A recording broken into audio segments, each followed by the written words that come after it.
今次真係好多謝阿 Fiona 咧，即係去同我哋去了解一下關於年青中醫而家遇到嘅問題。因為其實我都真係好關心啦，所以我就設計咗一個問卷。咁呢個問卷咧就亦都有問到 Fiona 嘅一啲嘅意見咧，就加咗入去入邊啦。咁咧就希望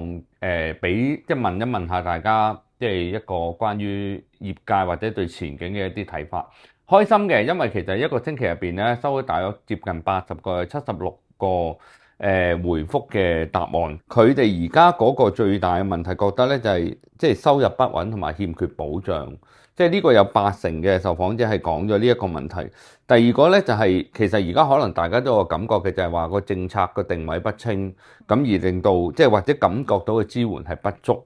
咁係咪會有呢個情況？我自己覺得，如果係嘅話咧，就真係要喺呢一度落墨去做事情咁樣樣咯。係啊，因為好多年輕中醫師都喺18區診所度做，咁但係問題18區唔同診所都有唔同嘅薪酬架構嘅，咁變咗咧好多醫師覺得其實我好似冇一個明顯嘅晉升階梯啦，人工嘅薪酬啦，咁呢個對中醫師去講發展佢自己事業咧係一個阻撓嗰度。其實有啲莫名其妙，當我了解到原來18區中醫診所即係好得意喎，因為佢個面試嘅統籌咧就係醫管局負責統籌個面試，但係派到落去唔同嘅診所咧，大家嘅薪酬水平就唔一樣。咁我覺得其實嚟緊真係好希望盡快可以即係劃一咗大家嘅薪酬，亦都由於咁咧就帶到第二個問題就係其實有84%嘅中醫咧希望咧係將即係呢一個設立一個喺醫管局入邊設立一個中醫嘅職系。即係呢個中醫職系就係更加係一個另外一步啦，係再正式進入去一個即係公營系統嗰度。咁其實中醫如果喺呢一度，如果係可以劃一到薪酬再入去咧，我覺得係應該要爭取嘅事情。係啊，最近政府都好多H 入邊有啲公司咩中西醫協作服務啦，咁但係啲醫師都係由有啲18區診所借落去嘅。點解我哋中醫師本身就唔係 HA 入邊架構入邊咧？大家係一齊做嘢，但係大家就可能唔係同工同酬，亦都唔係喺同一個機構入邊咯。咁我根據一啲少少嘅數據知道咧，其實公務員去光顧即係去免一啲公務員嘅中醫服務咧，有90幾多嘅，但係去翻西醫服務咧，就大概都唔6、7成左右嘅啫。就變咗係見到我哋好多人係需求中醫服務嘅。係啊，其實香港嘅市民係幾接受中醫服務，同埋亦都唔會同西醫有好大嘅衝突，因為其實即係中醫可能係調理啊，即係養生啊，一啲 wellness 啊，一個比較 holistic 或者係治未病啊，而西醫係兩個唔同嘅角度。收入不穩呢個係真係一個好大嘅一個情況。咁我諗呢個希望就我自己覺得啦，可以做嘅就係，例如話中醫可以再有一個專科或者專業嘅提升啦，令到保險嗰度可以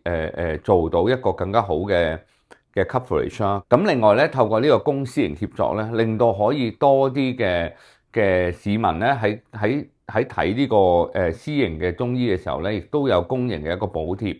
咁呢個其實我覺得都係好。你覺得係咪都係？係啊，新冠期間有時候咧，政府又資助翻呢一啲私營中醫診所咧，去俾一啲津貼嘅中醫服務俾啲市民去做一啲長新冠啊，或者係新冠嘅症狀嘅舒緩咁樣樣嘅。但係疫情之後咧，呢啲公司協作就冇咗啦。咁我覺得呢個係無以為繼啦。咁我希望將來有啲相關嘅服務啦，令到私人診所都可以有一啲更加嘅全面嘅基層醫療服務係啊。另外一樣嘢就係個行業信心啦。我諗可能係咪就